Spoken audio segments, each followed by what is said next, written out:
नमस्कार दोस्तों, स्वागत है आपका मेरे YouTube चैनल कमल जी क्लासेस में। आज हम वीडियो के माध्यम से डिस्कस करने वाले हैं उत्तराखंड जीएस के अंतर्गत बहुत ही महत्वपूर्ण टॉपिक को। और आज के टॉपिक का जो टाइटल है वो है उत्तराखंड का आधुनिक इतिहास। उत्तराखंड का प्राचीन इतिहास और उत्तराखंड का मध्यकालीन इतिहास इससे पहले के वीडियो में हम विस्तार पूर्वक कवर कर चुके हैं।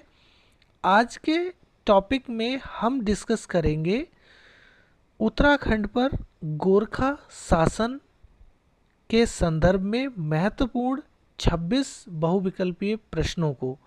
यह समस्त प्रश्न इतने ज़्यादा इम्पोर्टेंट हैं जिनके परीक्षा में आने की प्रबल संभावना रहती है। तो आज का वीडियो बिना स्किप किए हुए शुरू से लास्ट तक देखें। इस वीडियो में बहुत ज़्यादा मज़ा आने वाला है और आपसे रिक्वेस्ट है, आपसे निवेदन है कि सारे प्रश्नों को आप खुद से सॉल्व करने की भी कोशिश करें, जिससे आपका स्टडी के साथ साथ प्रैक्टिस भी हो जाएगी, रिवीजन भी हो जाएगा। तो समय नष्ट किए बिना शुरू करते हैं आज का वीडियो। लेकिन उससे पहले यदि आपने मेरे चैनल को अभी तक सब्सक्राइब नहीं किया है तो कृपया चैनल को सब्सक्राइब कर लीजिए, वीडियो को लाइक कर लीजिए और अगर आपको वीडियो पसंद हो, आपकी परीक्षा की दृष्टि से उपयोगी हो तो अपने दोस्तों में ज़रूर शेयर कीजिए और कमेंट के माध्यम से हमें अवगत कराइए कि हमारा एजुकेशनल एफर्ट आपकी एजुकेशन में कितनी मदद कर रहा है। तो आइए शुरू करते हैं हम आज का वीडियो। और आज के वीडियो का पहला सवाल जो है वो हमारा ये है कि कुमायूं में गोरखा शासन कब स्थापित हुआ। और ये बहुत ही ज़्यादा महत्वपूर्ण प्रश्न है, यूके पीसीएस प्री 2005 में आया हुआ प्रश्न है। इसके जो ऑप्शंस हैं वो हैं ऑप्शन ए 1790 में, 1792 में, ऑप्शन सी 1815 में और ऑप्शन डी 1865 में। तो इस प्रश्न का जो सही आंसर है वो है आपका ऑप्शन नंबर ए 1790 में। कुमायूं में गोरखा शासन जो है वो 1790 में स्थापित हुआ। इसके बारे में थोड़ा सा यहाँ डिस्कस कर लें कि इससे पहले कुमायूं में राजशाही शासन था और कुमायूं की राजनीतिक कमजोरियों का लाभ उठाकर गोरखाओं ने कुमायूं पर 1790 में आक्रमण किया और यह आक्रमण इनका अल्मोड़ा से था। और इस आक्रमण में गोरखाओं की विजय हुई। गोरखा लोग जो है वो मूलतः नेपाल से बिलोंग करते थे। 1790 में जो अल्मोड़ा पर गोरखाओं ने आक्रमण किया था, उस समय जो गोरखाओं की सेना थी उस सेना का नेतृत्व 3 इनके वीर जवान कर रहे थे, जिनमें हस्तीदल चौतरिया थे, दूसरे काजी जगजीत पांडे और तीसरे अमर सिंह थापा, जिनको वीर थापा के नाम से जाते हैं। इन लोगों ने उस सेना का नेतृत्व किया और कुमायूं पर विजय प्राप्त कर 1790 ईस्वी में गोरखा शासन स्थापित किया था। तो पहले प्रश्न का उत्तर विस्तार पूर्वक आपको समझा दिया गया। आइए बढ़ते हैं नेक्स्ट क्वेश्चन की तरफ। प्रश्न नंबर 2 है हमारा, कुमायूं पर गोरखाओं ने कब से कब तक शासन किया था। दूसरा है हमारा, कुमायूं पर गोरखाओं ने कब से कब तक शासन किया।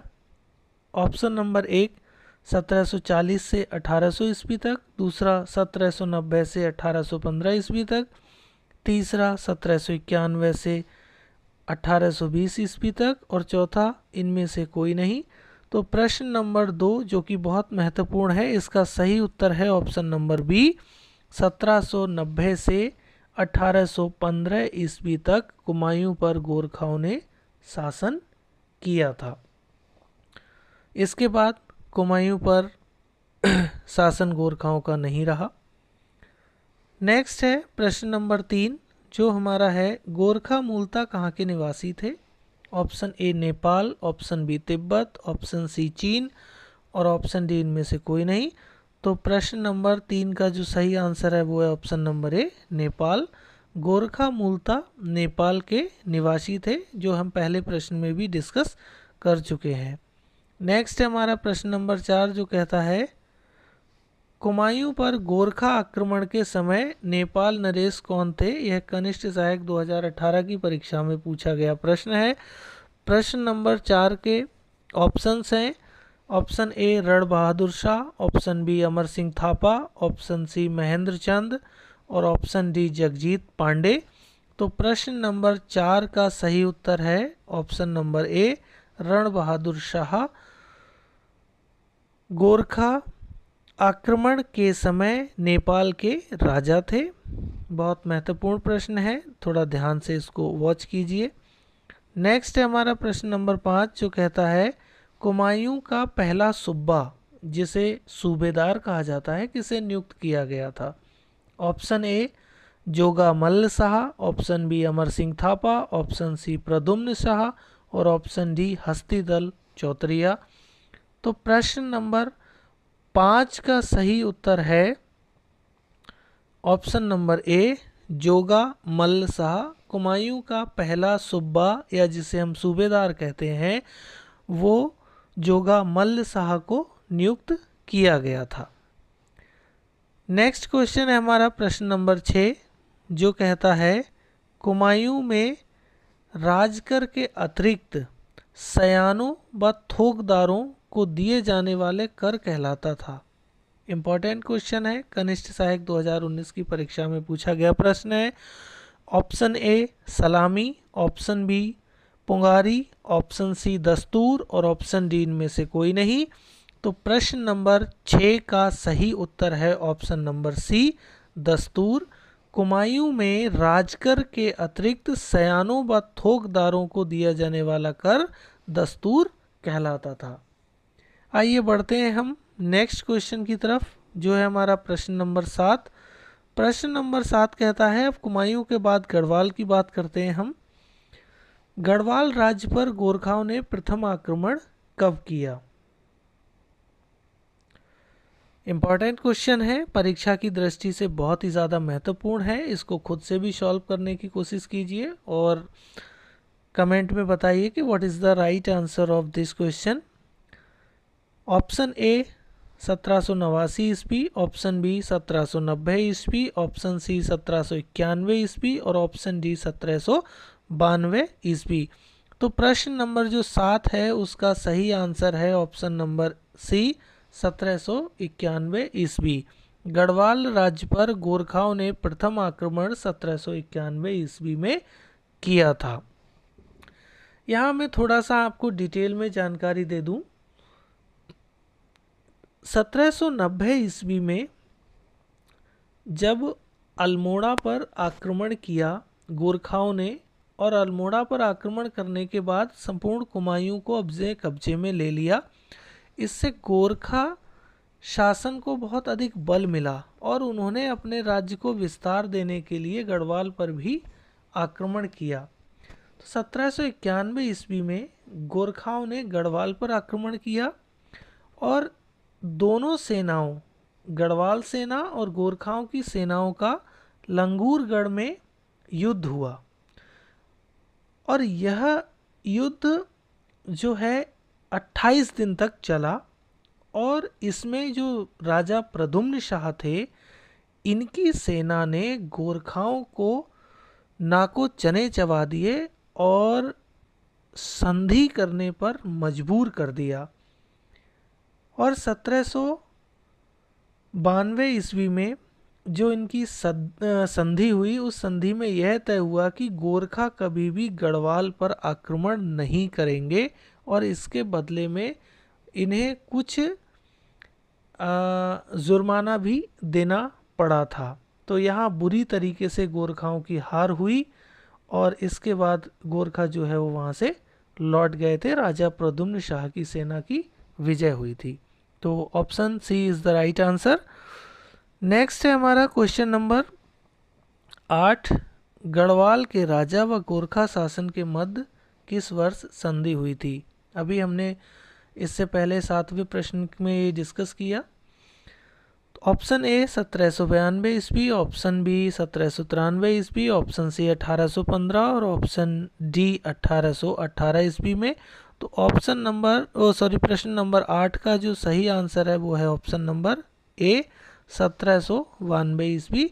गढ़वाल के राजा व गोरखा शासन के मध्य जो संधि है वो 1792 ईस्वी में हुई थी।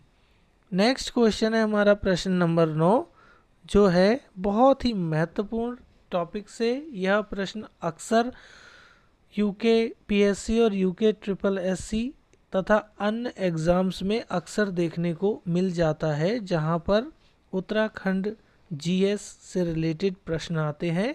और यह प्रश्न नंबर 9 यूके पीसीएस प्री 2017 की परीक्षा में पूछा गया प्रश्न है खुड़बुड़ा का युद्ध कब हुआ?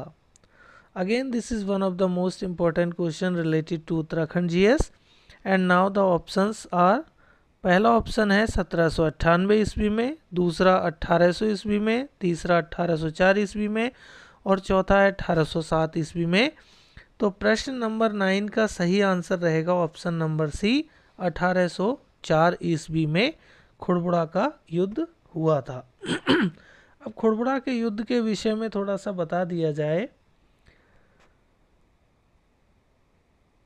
गोरखाओं ने गढ़वाल पर 1791 ईस्वी में प्रथम आक्रमण किया और 1792 में उनकी संधि हो गई और वहाँ पे गोरखाओं ने वचन दिया कि दोबारा आक्रमण नहीं करेंगे। लेकिन कुछ समय के पश्चात गढ़वाल के हालात उतने अच्छे नहीं रहे और गढ़वाल की राजनीतिक अस्थिरता का लाभ उठाकर 1804 ईस्वी में दोबारा से गोरखाओं ने गढ़वाल पर आक्रमण किया और यह देहरादून में खुड़बुड़ा नामक स्थान पर गोरखा सेना और गढ़वाल सेना में युद्ध हुआ। यह युद्ध जो है वो गोरखा गढ़वाल युद्ध के नाम से भी जाना जाता है। वैसे मूलतः नाम इसका खुड़बुड़ा का युद्ध भी कहा जाता है, क्योंकि खुड़बुड़ा नामक स्थान पर हुआ था। यह नेपाल साम्राज्य की सेना व महाराज प्रद्युम्न शाह के बीच हुआ था और यह युद्ध 13 दिन तक चला था और इसमें गढ़वाल राजा की हार हुई। और एक प्रश्न भी पूछा गया है कि प्रद्युम्न शाह के जीवन की एकमात्र हार यही थी। गढ़वाल सेना की तरफ से राजा प्रद्युम्न शाह, पराक्रम शाह, प्रीतम शाह, रामदयाल सिंह गुर्जर और सुदर्शन शाह ये लोग पार्टिसिपेट कर रहे थे। गोरखा सेना की तरफ से अमर सिंह थापा, रणजीत कुंवर, चंद्रवीर कुंवर और नाम शाह ये लोग पार्टिसिपेट कर रहे थे। तो यहाँ फाइनली गोरखाओं की विजय हुई और राजा प्रद्युम्न शाह और उनकी सेना की हार हुई थी। तो ये खुड़बुड़ा का युद्ध जो है वो 1804 ईस्वी में है। उत्तराखंड का ऐतिहासिक क्वेश्चन है, बहुत ही महत्वपूर्ण प्रश्न पूछा जा सकता है। नेक्स्ट हमारा प्रश्न नंबर 10, खुड़बुड़ा के युद्ध के समय गढ़वाल का शासक कौन था? इस क्वेश्चन को हम अभी डिस्कस कर चुके हैं, आंसर आप लोग बता ही देंगे। प्रश्न नंबर 10 के ऑप्शंस हैं, option A Pradyumna Shah, option B Sudarshan Shah, option C Jogamalla Shah और ऑप्शन डी इनमें से कोई नहीं। तो 10वें प्रश्न का जो सही आंसर है वो है option number A Pradyumna Shah. Khurbura के युद्ध के समय गढ़वाल का शासक प्रद्युम्न शाह था। नेक्स्ट है हमारा प्रश्न नंबर 11, जो कहता है खुड़बुड़ा के युद्ध में किस गढ़वाल नरेश को वीरगति प्राप्त हुई थी, यानी किसकी मृत्यु हुई थी? ऑप्शन हैं, option A Pradyumna Shah, option B Sudarshan Shah, option C Pritam Shah और ऑप्शन डी इनमें से कोई नहीं। तो प्रश्न नंबर 11 जो है उसका सही आंसर है option number A Pradyumna Shah. Khurbura के युद्ध में उस समय के जो तत्कालीन नरेश थे प्रद्युम्न शाह, इनकी मृत्यु हुई थी, इनको वीरगति प्राप्त हुई थी। नेक्स्ट है प्रश्न नंबर 12, जो कहता है राजा सुदर्शन शाह किस नाम से काव्य रचनाएं करते थे? ऑप्शन ए मूरत कवि, ऑप्शन बी सूरत कवि, ऑप्शन सी लाल कवि और ऑप्शन डी गयास कवि। तो प्रश्न नंबर 12 का सही आंसर है ऑप्शन नंबर बी, सूरत कवि। राजा सुदर्शन शाह सूरत कवि नाम से रचनाएं करते थे। इंपॉर्टेंट क्वेश्चन है। अब यहाँ पे थोड़ा सा राजा सुदर्शन शाह के विषय में मैं परिचय दे दूं। राजा प्रद्युम्न शाह जो खुड़बुड़ा के युद्ध में जिनको वीरगति प्राप्त हुई थी, ये उनके पुत्र थे और यह टिहरी जिले के आधुनिक न्यू टिहरी शहर के शासक और संस्थापक दोनों माने जाते हैं और इन्होंने अंग्रेजों की सहायता से पुनः गोरखाओं से विजय प्राप्त कर अपने राज्य को वापस प्राप्त किया था। नेक्स्ट है हमारा प्रश्न नंबर 13, जो कहता है 1815 ईस्वी में किसने टिहरी में पंवार वंश की पुनर्स्थापना की। इसका आंसर आप इजीली बता सकते हैं क्योंकि 12वें प्रश्न में मैंने यही डिस्कस किया है। Option A Pradyumna Shah, option B Sudarshan Shah, option C Amar Singh Thapa और ऑप्शन डी इनमें से कोई नहीं। तो प्रश्न नंबर 13 का जो सही आंसर है वो रहेगा option number B, Sudarshan Shah, जो कि प्रद्युम्न शाह के पुत्र थे। इन्होंने 1815 ईस्वी में टिहरी में पंवार वंश की पुनर्स्थापना की थी। नेक्स्ट है हमारा प्रश्न नंबर 14, जो कहता है टिहरी को किस शासक ने अपनी राजधानी बनाया था। ये उप निरीक्षक 2015 यानी एसआई 2015 की परीक्षा में पूछा गया महत्वपूर्ण प्रश्न है। Option A Pratap Shah, option B Sudarshan Shah, option C Kirti Shah और ऑप्शन डी मानवेंद्र शाह।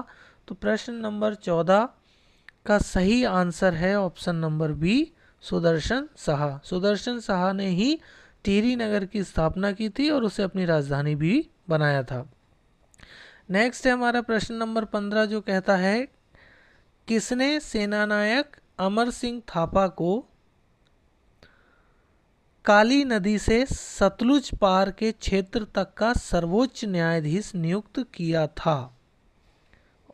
प्रश्न एक बार फिर समझिए, किसने सेनानायक अमर सिंह थापा को, जो गोरखाओं के सेनानायक थे, काली नदी से सतलुज पार के क्षेत्र तक का सर्वोच्च न्यायाधीश नियुक्त किया था। ऑप्शन ए नेपाल नरेश रणबहादुर, ऑप्शन बी गढ़वाल नरेश Pradyumna Shah, option C colonel Gardner और ऑप्शन डी इनमें से कोई नहीं। तो प्रश्न नंबर 15 का सही आंसर जो है वो है ऑप्शन नंबर ए, नेपाल नरेश रणबहादुर ने अमर सिंह थापा को काली नदी से सतलुज पार के क्षेत्र तक का सर्वोच्च न्यायाधीश नियुक्त किया था। नेक्स्ट है हमारा प्रश्न नंबर 16, जो कहता है कुमायूं तथा गढ़वाल के नेपाल दरबार के सर्वोच्च पदाधिकारी कौन थे। कुमायूं तथा गढ़वाल के नेपाल दरबार के सर्वोच्च पदाधिकारी कौन थे। Option A Kazi Bahadur Bhandari, option B colonel Gardner, option C Hemchandra और ऑप्शन डी अमर सिंह थापा। तो प्रश्न नंबर 16 के जो सही आंसर है वो है option number D, Amar Singh Thapa Kumaon और गढ़वाल के नेपाल दरबार के सर्वोच्च पदाधिकारी थे। इसके बाद है हमारा प्रश्न नंबर 17, जो कहता है निम्न में से कौन एक कला प्रेमी गोरखा सेनानायक था। इंपॉर्टेंट क्वेश्चन है। प्रश्न A Amar Singh Thapa, option A Amar Singh Thapa, option B Ranjor Singh Thapa और ऑप्शन सी हस्तीदल चौतरिया और ऑप्शन डी काजी बहादुर भंडारी। तो प्रश्न नंबर 17 का जो सही आंसर है वो है option number B, Ranjor Singh Thapa एक कला प्रेमी गोरखा सेनानायक था। अब यहाँ थोड़ा सा डिस्कस कर लिया जाए कि रणजोर सिंह थापा कौन था। जो वीर अमर सिंह थापा थे, इनका पुत्र का नाम रणजोर सिंह थापा था। नेक्स्ट है हमारा प्रश्न नंबर 18, जो कहता है प्रसिद्ध चित्रकार व कवि मोलाराम किसके संरक्षण में थे।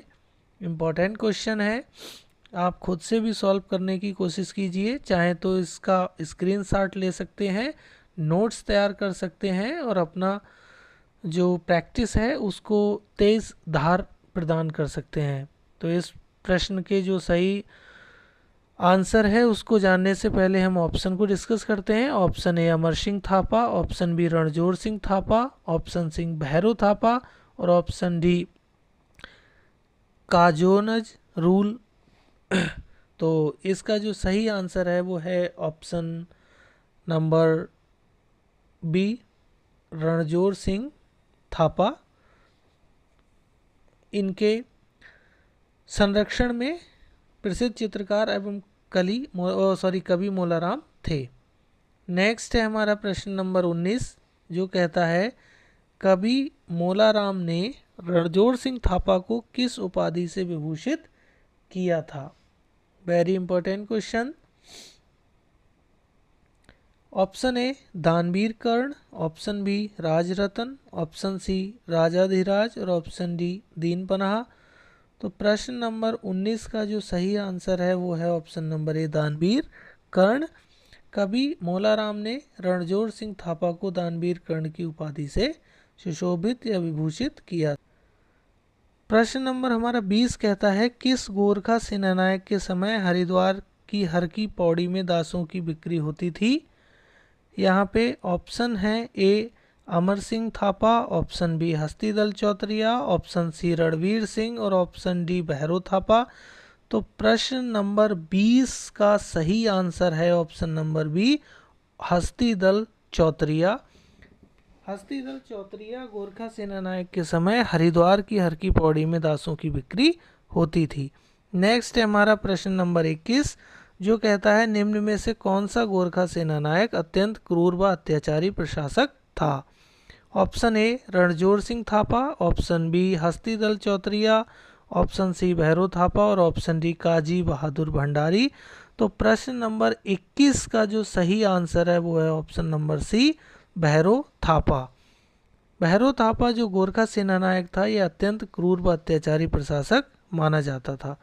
नेक्स्ट है हमारा प्रश्न नंबर 22 जो कहता है निम्न में से किस गोरखा सेनानायक ने उर्वरता के आधार पर भूमि कर निर्धारित किया था।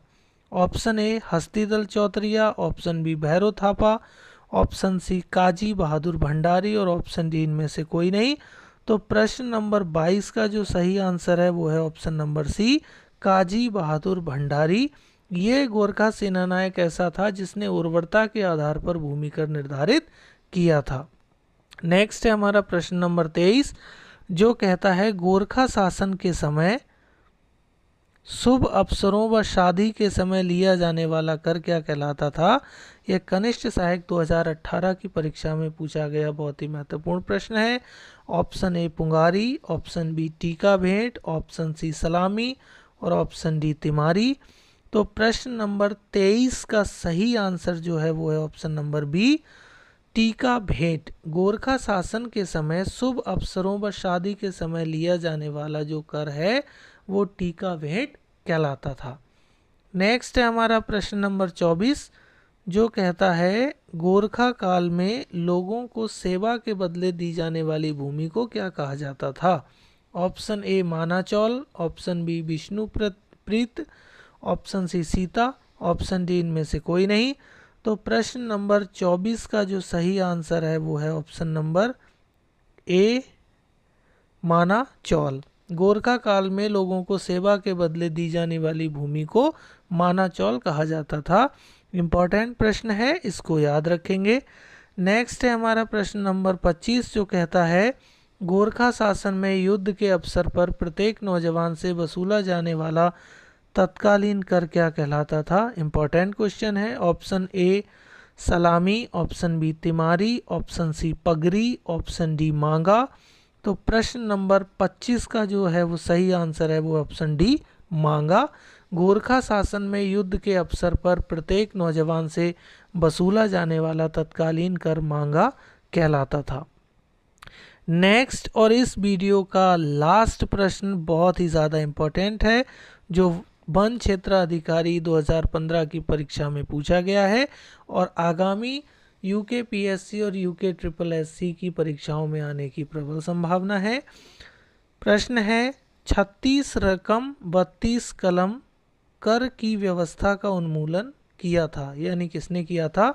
ऑप्शन ए चंद शासकों ने, ऑप्शन बी गोरखा शासकों ने, ऑप्शन सी ब्रिटिश प्रशासकों ने और ऑप्शन डी इनमें से कोई नहीं। तो प्रश्न नंबर 26 का जो है सही आंसर वो रहने वाला है ऑप्शन नंबर बी गोरखा शासकों ने 36 रकम 32 कलम कर की व्यवस्था का उन्मूलन गोरखा शासकों ने किया था।